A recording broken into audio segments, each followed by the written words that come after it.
الحمد للہ رب العالمین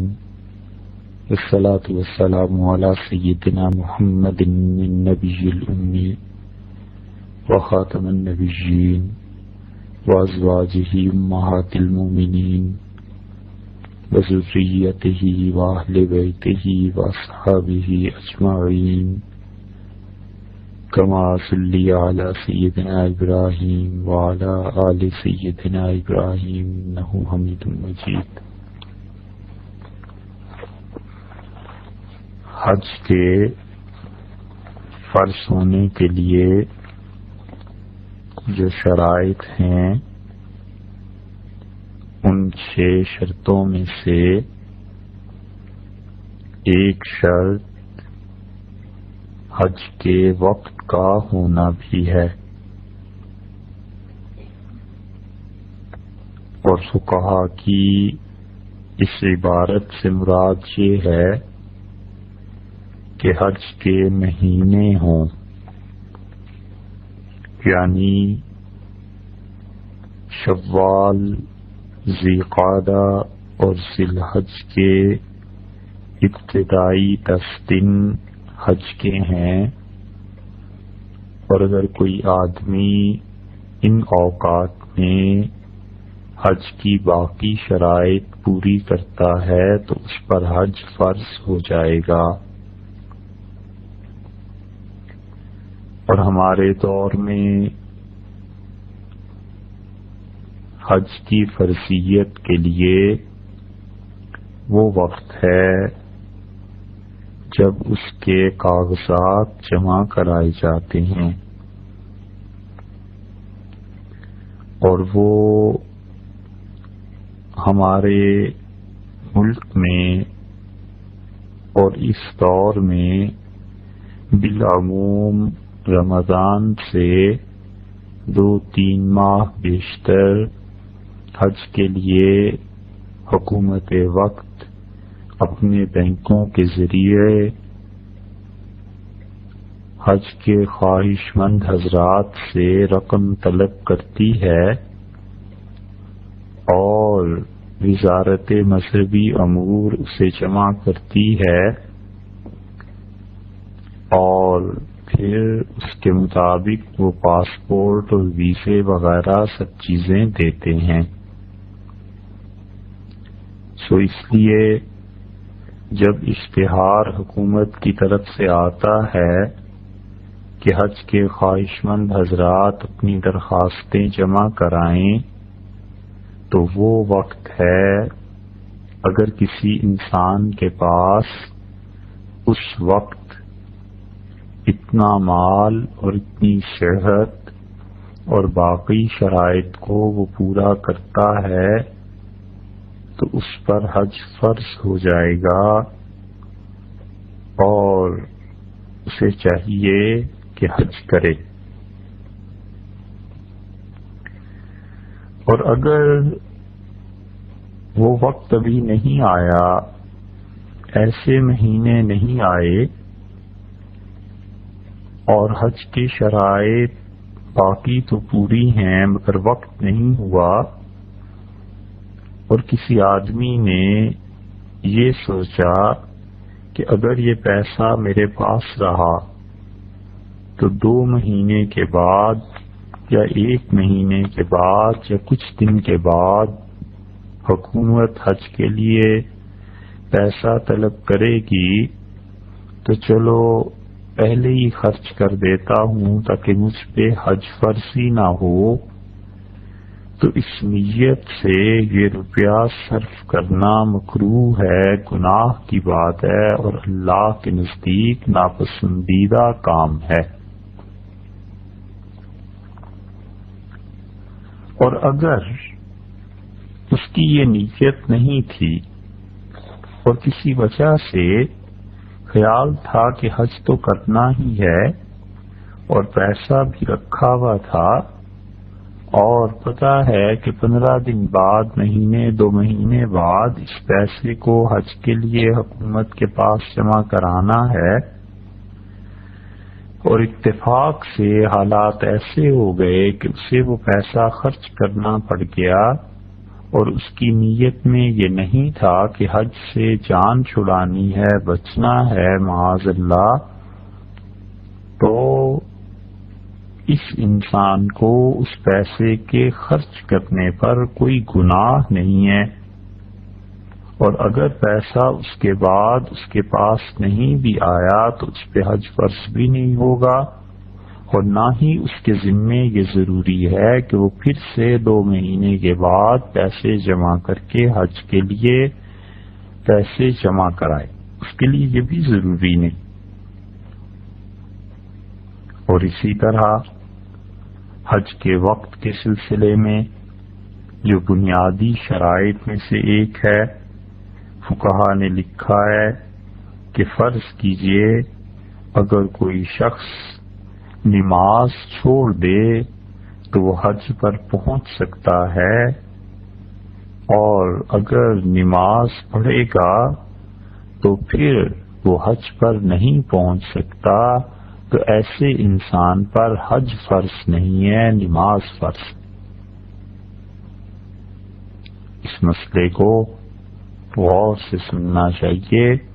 کہ نماز کتنی ضروری چیز ہے کہ اگر کسی انسان کو یہ پتہ ہو چل جائے کہ میں حج کے لیے درخواست دے رہا ہوں اور میری فلائٹ ایسے وقت میں چل رہی ہے جب میں نماز پڑھ نہیں سکتا، یا اسے پتہ ہے کہ میری فرض نماز ضائع ہو جائے گی، تو فقہا نے لکھا ہے کہ فرض نماز کو پڑھنا ضروری ہے، فرض حج کا کرنا ضروری نہیں۔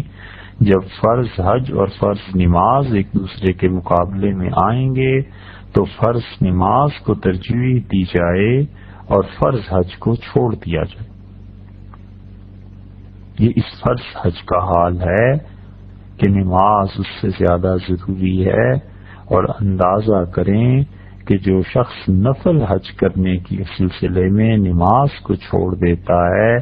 یا مکہ مکرمہ جا کے نماز کو قضا کر دیتا ہے فرض نماز کو، اور حج نفل کر رہا ہے، اس کو ایسا حج کیا نفع دے گا؟ اور فرض نماز کے مقابلے میں عمرہ وہ تو بہت دور کی بات ہے، اس لیے کہ جس عمرے میں فرض نماز کے ضائع ہو جانے کا خدشہ ہو وہ عمرہ نہیں کرنا چاہیے، فرض نماز اس سے زیادہ ضروری ہے۔ اس مسئلے کو پھر آپ کے سامنے پیش کر رہے ہیں کہ فقہا نے حج کے جو اوقات جس میں وہ فرض ہوتا ہے وہ وقت کا بتایا ہے کہ شوال، ذی قعدہ اور ذی الحج کے ابتدائی 10 دن ہیں، اس میں حج کی شرائط پوری ہونی چاہیے۔ اس پہ ہم نے یہ اضافہ کیا کہ ہمارے اس دور میں عام طور پہ حکومت رمضان سے بھی 2 مہینہ بیشتر پیسے مانگتی ہے کہ اگر آپ نے حج پہ جانا ہے تو اتنے پیسے جمع کرائیں۔ اس وقت میں اگر کسی کے پاس پیسے اور دیگر شرائط حج کی ہیں تو حج فرض ہو جائے گا، اور وقت ہی کے سلسلے میں اگر کسی انسان کو یہ اندیشہ ہو کہ فرض کر لیجئے کہ نماز چھوڑنی پڑ جائے فرض، اور اس صورت میں وہ حج کر سکتا ہے، تو فقہا نے لکھا ہے کہ فرض حج کے مقابلے میں فرض نماز زیادہ ضروری ہے، فرض حج کو چھوڑ دے، اور اگر نماز اپنے اپنے اوقات میں پڑھے تو پھر حج کو نہیں پہنچ سکتا تو حج سرے سے فرض ہی نہیں بنتا۔ اس لیے نماز کا اہتمام یہ زیادہ ضروری ہے بنسبت فرض حج کے کہ اللہ تعالی نے اس فرض نماز میں لوگوں کے چھوڑنے کے لیے کوئی گنجائش نہیں دی، اور یہ فرض نماز اس کے اوقات حج سے زیادہ ان کا تحفظ ضروری ہے۔ اس مسئلے میں فقہا کا اختلاف ہے کہ جو شخص خود تندرست نہ ہو، مریض ہو یا نابینا ہو یا مفلوج ہو یا لنگڑا ہو اور خود سفر نہ کر سکتا ہو اور باقی ساری شرائط حج کی پائی جائیں تو اس پر حج فرض ہوتا ہے یا نہیں؟ ہے تندرست لیکن نابینا ہے، یا سارا جسم ٹھیک ہے اور لنگڑا ہے، یا سرے سے صحت ہی نہیں ہے اتنی، اور یا پھر مفلوج ہو گیا ہے اور باقی ساری شرائط پائی جاتی ہیں، تو بعض فقہا نے لکھا ہے کہ اس پہ حج فرض ہو جائے گا،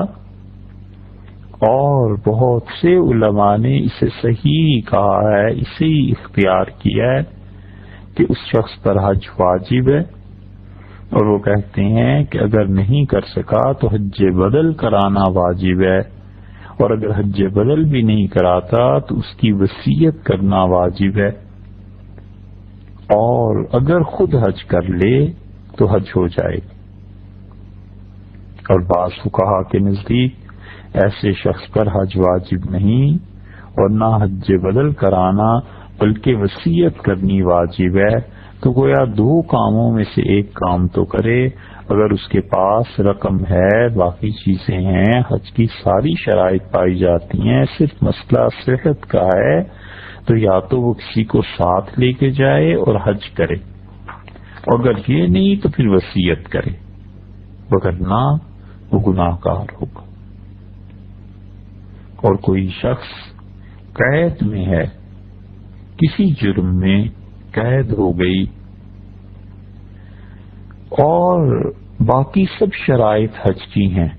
پیسہ بھی ہے، صحت بھی ہے، صرف جیل کی پابندی ہے، تو اس پر خود حج کرنا واجب نہیں، لیکن حج بدل کرانے کی وصیت کرنا واجب ہے کہ وہ یہ وصیت کرے کہ میری طرف سے حج کرا دیا جائے۔ جیسے بعض اوقات جیل میں وہ قیدی جنہیں پھانسی کی سزا ہو جاتی ہے، سب چیزیں ان کے پاس گھر میں ہوتی ہیں، پیسہ بھی ہوتا ہے اور صرف جیل کی پابندی ہوتی ہے، اور پھر انہیں پھانسی دے دیتے ہیں، تو ایسے شخص کو چاہیے کہ حج بدل کی وصیت کرائے، یہ ضروری ہے، کیونکہ اگر وہ قید نہ ہوتا تو وہ حج کو جاتا، یہ قید اس کی ممانعت اور پابندی ہے،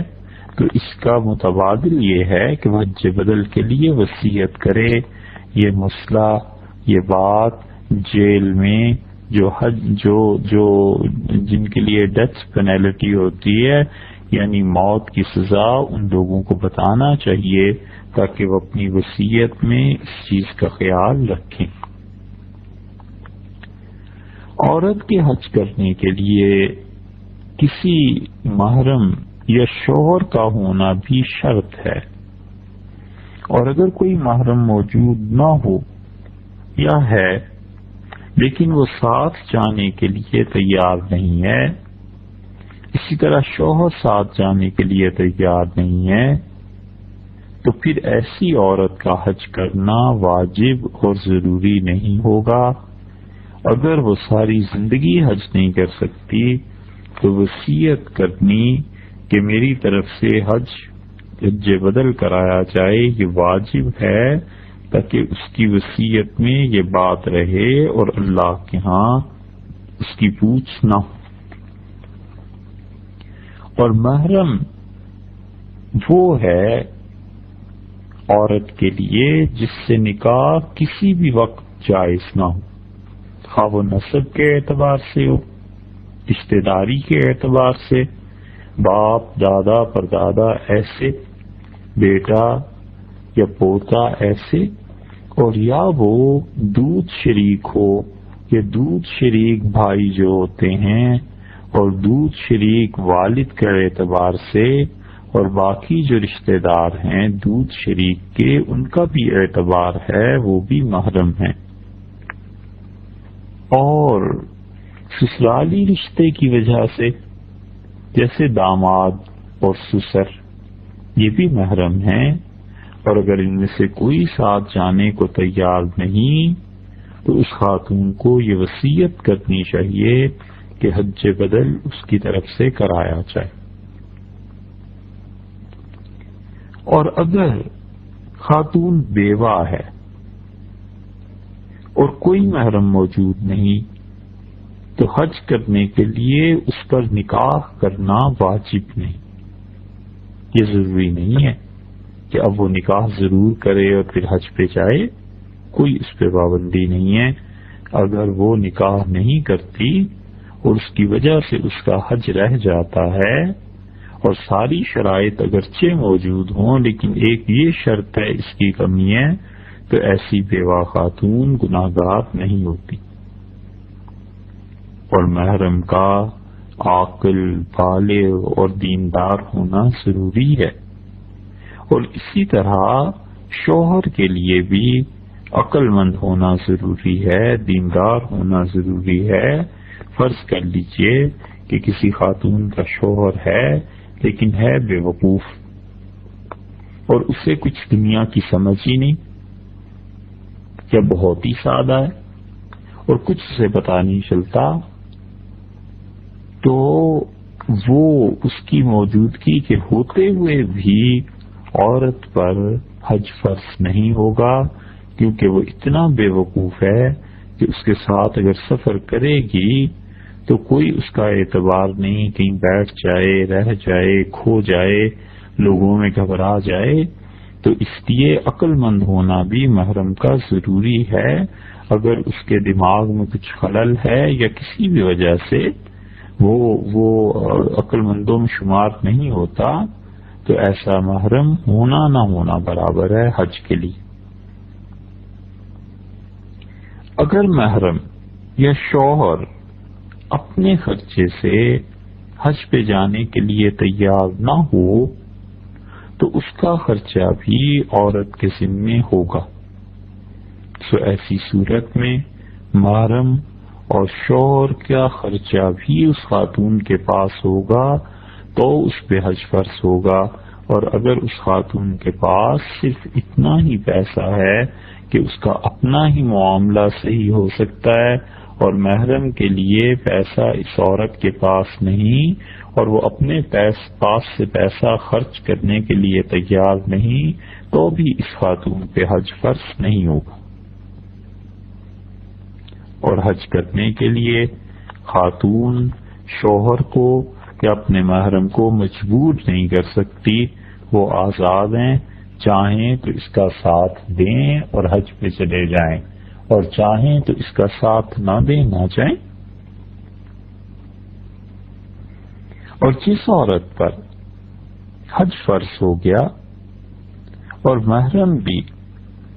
ساتھ لے جانے کے لیے موجود ہے، مثلا اس کے سسر، مثلا اس کا بیٹا، مثلا اس کا داماد، تو شوہر فرض حج سے نہیں روک سکتا۔ ہاں اگر محرم ساتھ نہ ہو تو حج نفل ہو تو پھر روک سکتا ہے، وگرنہ عورت پہ حج فرض ہو جائے اور محرم کوئی اور شوہر کے علاوہ ساتھ جانے کے لیے تیار ہے تو شوہر فرض حج کے لیے عورت کو نہیں روک سکتا، اس کا حق نہیں بنتا۔ عورت نے نظر مانی کہ میرا فلاں کام ہو جائے تو میں اللہ کے لیے حج کروں گی، تو اس نظر ماننے سے یہ نظر منعقد ہو جائے گی، یعنی اس عورت کے ذمے فرض حج کرنا ضروری ہوگا۔ مثلا کسی خاتون نے نظر مانی کہ اگر میرا بیٹا، میرا شوہر گھر واپس آ جائیں سلامتی کے ساتھ، ان کا سفر پورا ہو جائے، تو اللہ میں تیرے لیے ایک حج کروں گی۔ تو اب یہ کہنے پہ جب اس کا شوہر یا بیٹا سلامتی کے ساتھ آ گئے تو شرط پوری ہو گئی نا، اب یہ نظر اس کے ذمہ واجب ہو گئی، حج کرنا اس کے لیے ضروری ہو گیا، لیکن یہ جو نظر کا حج ہے یہ شوہر کی اجازت کے بغیر نہیں ہو سکتا. شوہر اگر حج نہ کرنے دے تو پھر اس صورت میں اسے اختیار ہے، اور یہ عورت وصیت کر دے حج کرانے کے لیے کہ میرے بعد حج کر دینا،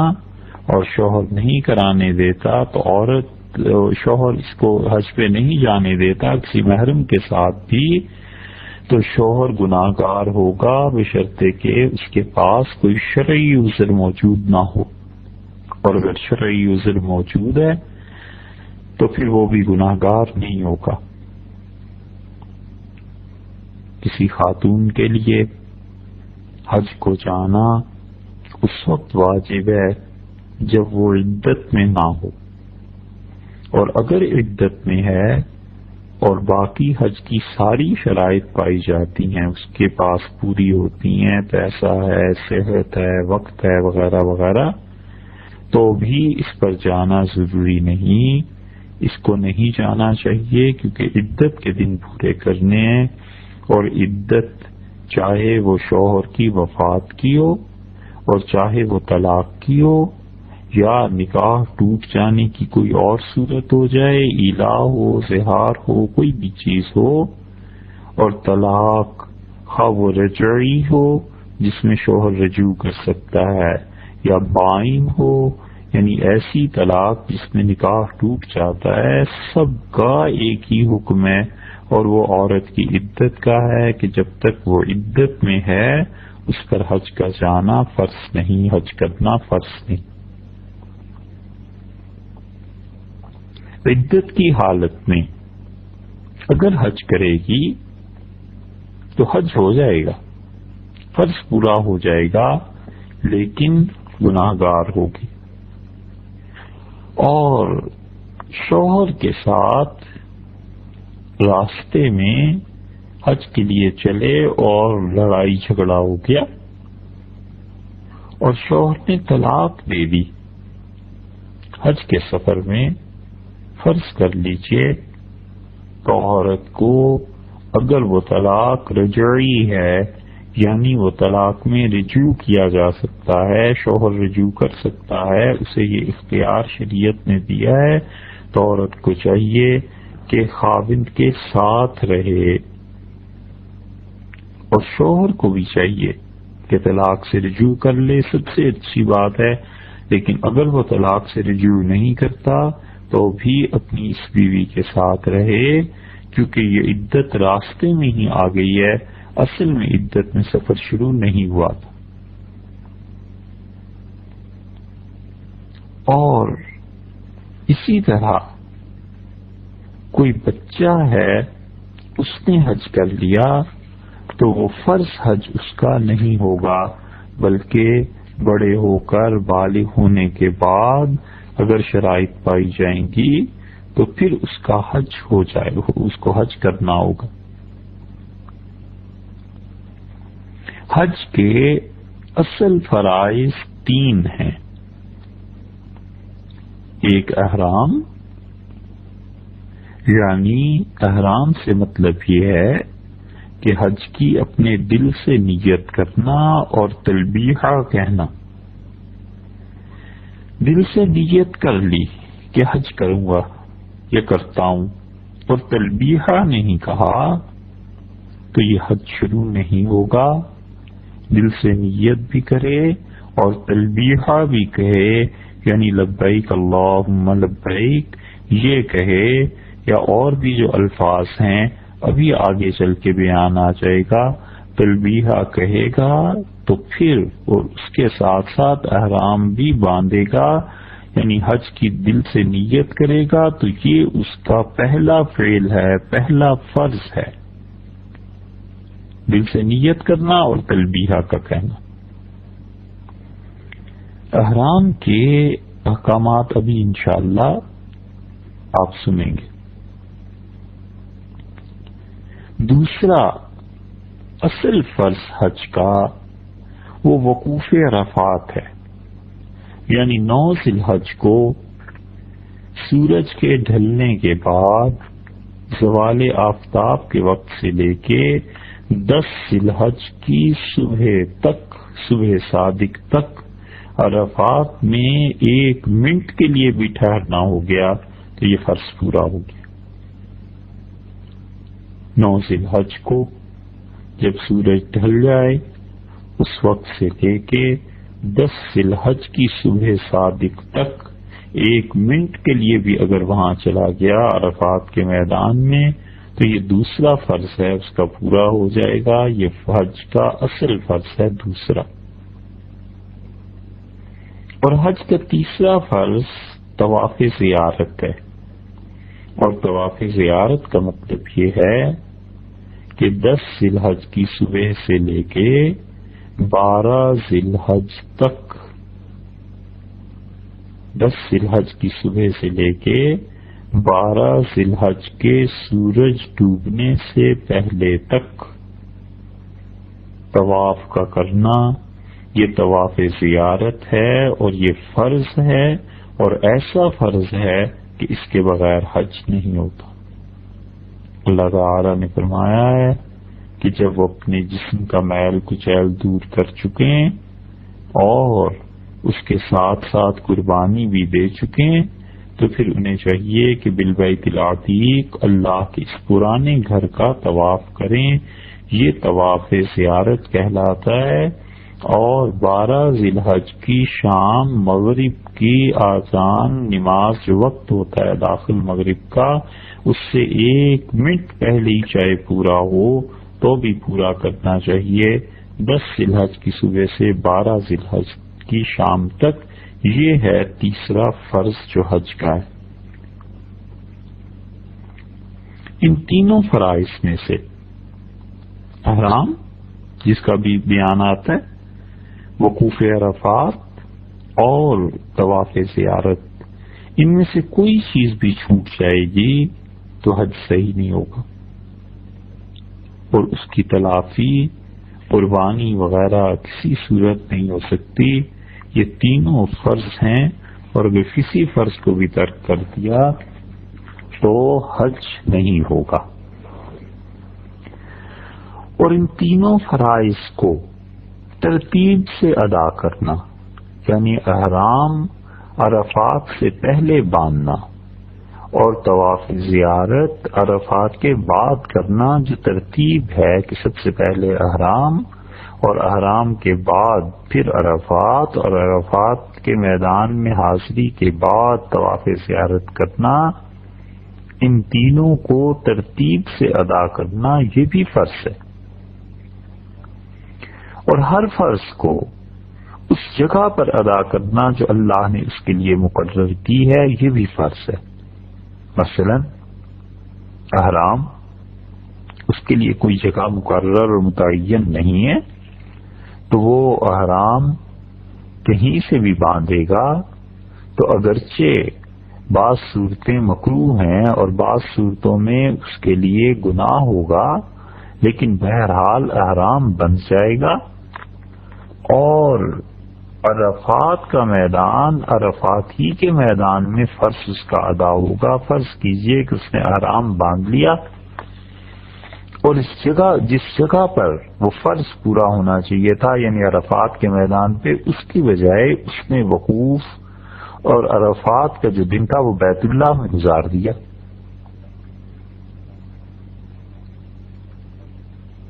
تو اس کا یہ فرض پورا نہیں ہوگا، کیونکہ ان تینوں فرائض کی ترتیب کو قائم رکھنا یہ بھی فرض ہے، اور جو فرض اللہ نے جس جگہ کے ساتھ متعین کر دیا ہے وہیں پہ اس کا کرنا ضروری ہے۔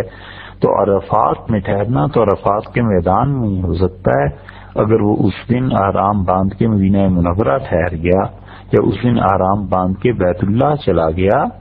اور عرفات کا جو ٹھہرنا تھا اس نے کہا یہاں ٹھہر جاتا ہوں، تو یہ فرض پورا نہیں ہوگا۔ اور اسی طرح طواف زیارت ہے کہ اللہ تعالی نے اسے بیت اللہ میں طواف ضروری قرار دیا ہے، اگر یہ بیت اللہ میں طواف کرنے کی بجائے کسی اور جگہ پر جا کر طواف کرتا ہے تو علیہ باللہ کفر تو ہوگا یا نہیں ہوگا وہ تو مسئلہ بعد کا ہے، لیکن بہرحال حج نہیں ہوگا۔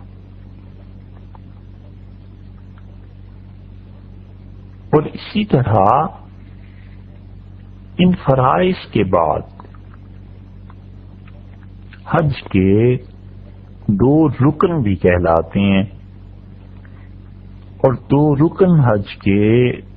ایک تو یہی ہے وقوف عرفہ اور ایک طواف زیارت۔ اور یہ رکن اور فرض میں جو فرق ہے یہ اہل علم کے ہاں ہے، وہ طویل بحث ہے اور دقیق بھی، چونکہ عام لوگوں کا اس سے کوئی تعلق نہیں، اس لیے اسے بیان نہیں کیا جا رہا۔ بس اتنا سمجھنا چاہیے کہ طواف زیارت جو 10 ذی الحج سے لے کے 12 ذی الحج کی شام تک ہوگا،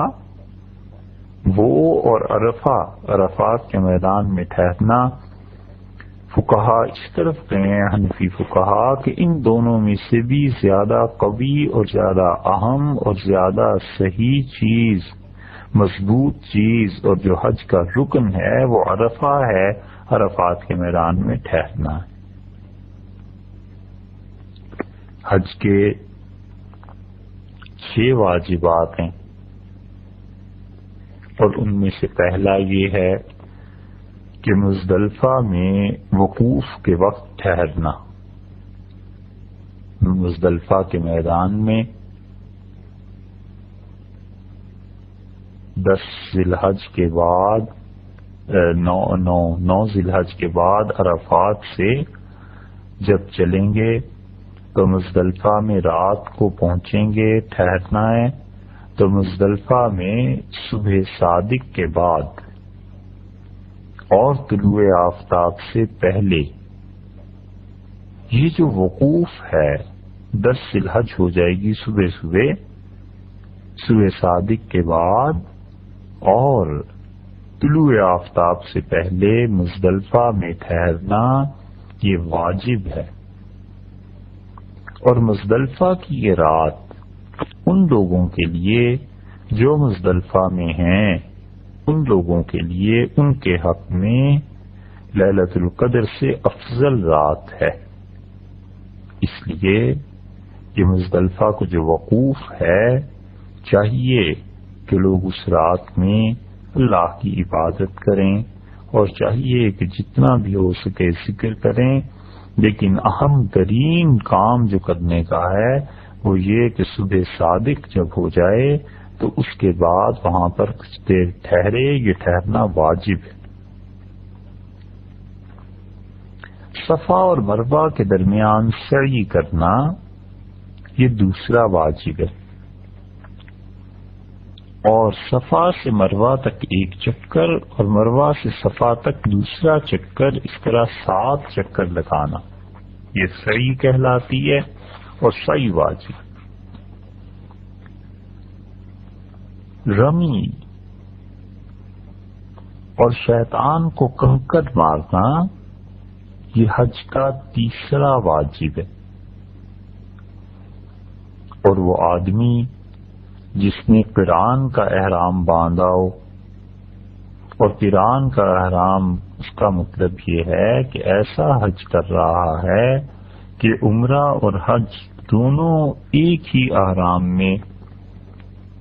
اور درمیان میں اس نے احرام کھولنا نہیں ہے بلکہ عمرہ کر کے باندھے رہا احرام، حتیٰ کہ حج بھی اس نے کر لیا۔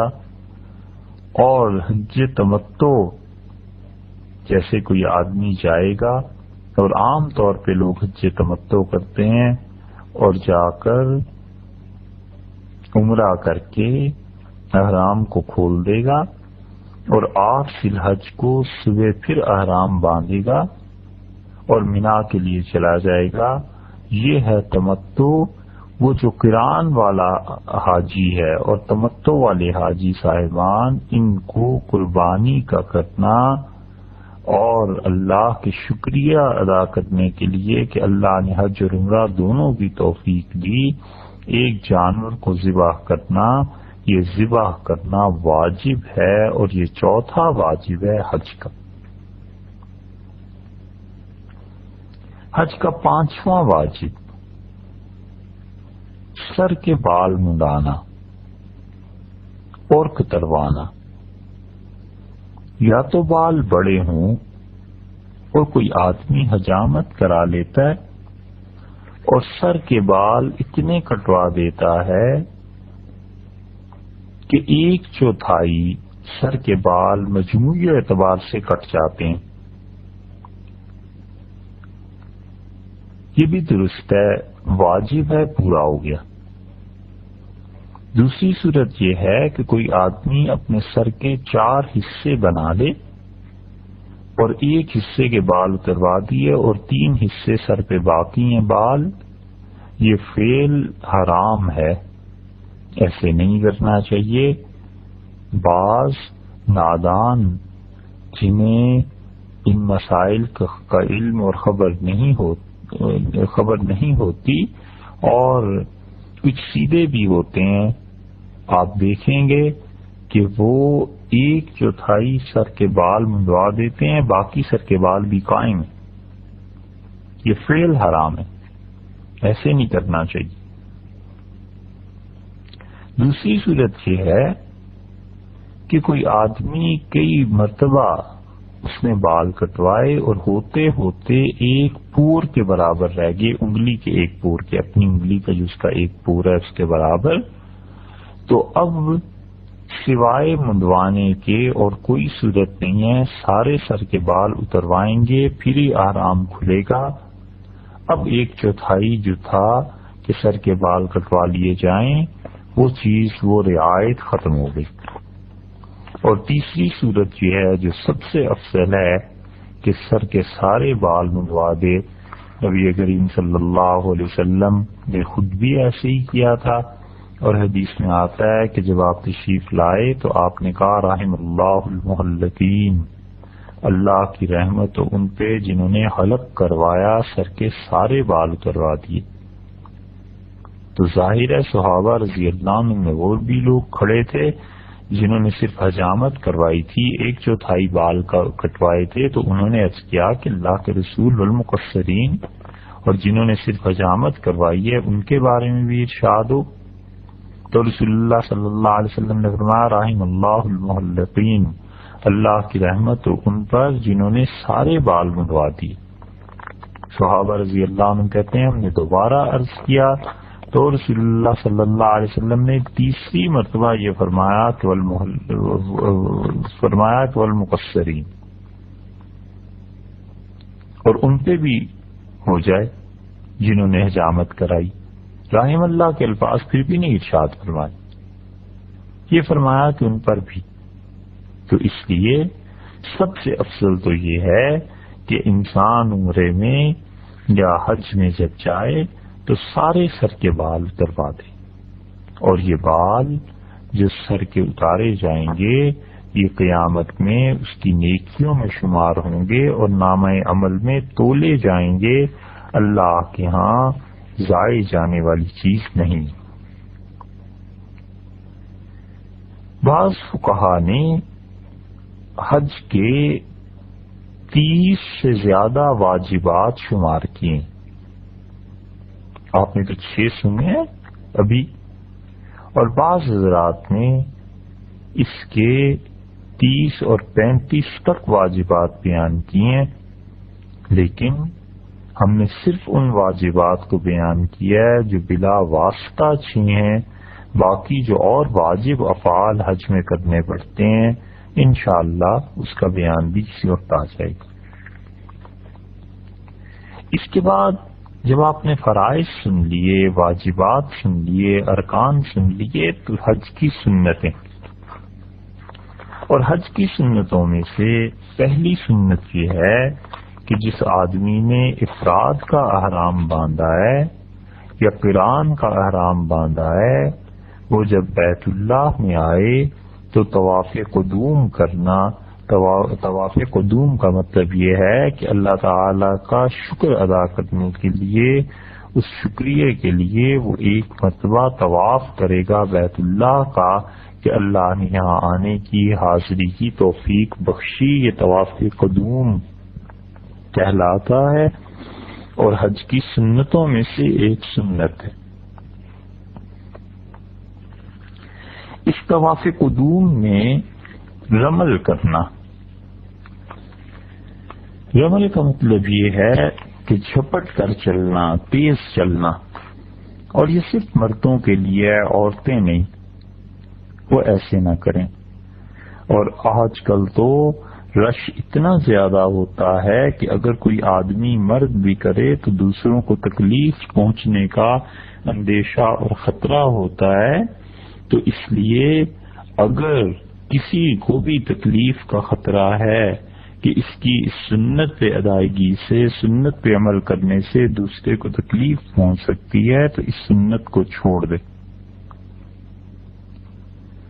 اور اگر طواف قدوم میں رمل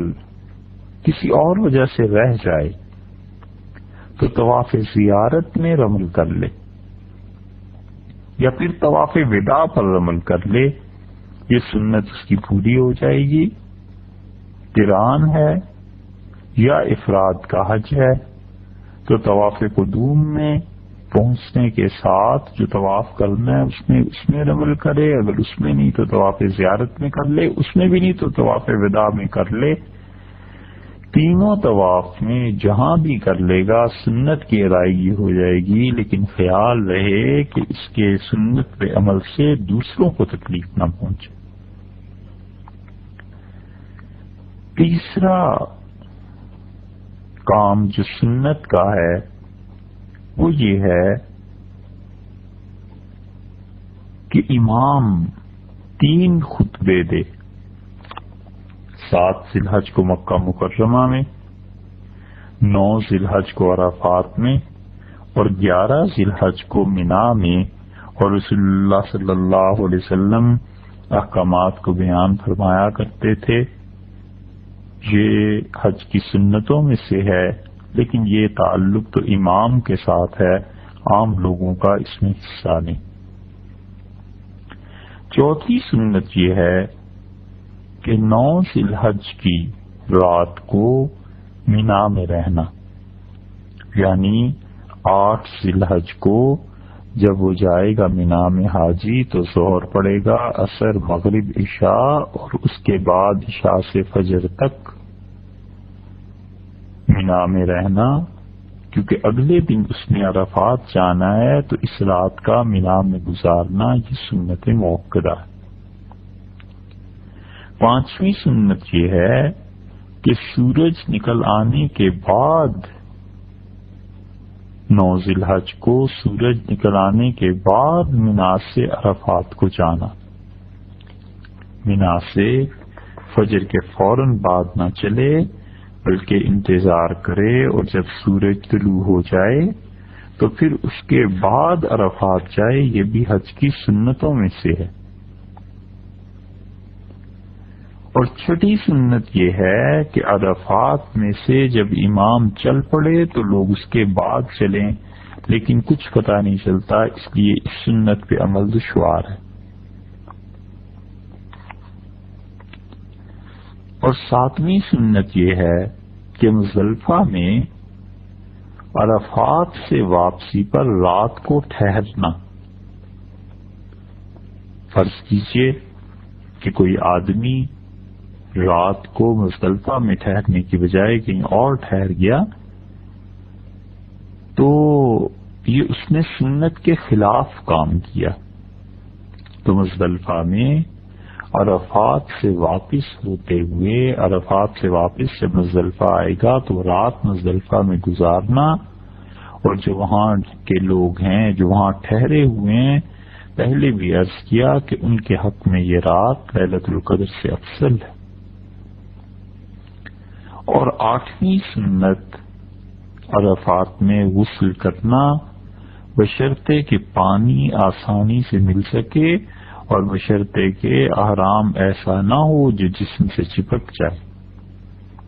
بعض مرتبہ ہوتا ہے کہ پانی نہیں ملتا، اور دوسروں کے حصے کا پانی خود آدمی استعمال کر لیتا ہے، وہ سمجھتا ہے عرفات میں غسل کرنا سنت ہے، تو یہ سنت نہیں ہوئی صاحب، پوری حرام کام ہوا۔ دوسروں کو وضو کے لیے پانی نہ ملے اور یہ غسل کرتے پھریں، دوسروں کے حق کا پانی استعمال کرنا حرام ہے۔ یا تو پانی خریدے اپنا ذاتی، اور یا پھر پانی وافر مقدار میں ہو، اور اس کے ساتھ ساتھ احرام ایسا نہ ہو کہ پانی پڑے تو وہ جسم کے ساتھ چپک جائے۔ بعض لوگ چادروں سمیت غسل کرتے ہیں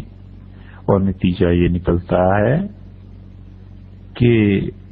کپڑے جسم کے ساتھ چپک جاتے ہیں اور عریانی ہوتی ہے اور وہ حرام ہے۔ نویں سنت یہ ہے کہ مینا کے راتوں میں، ایام میں جو مینا کے دن گزارنے ہیں، رات کو مینا میں رہنا، اور اگر کوئی آدمی مینا میں نہ رہے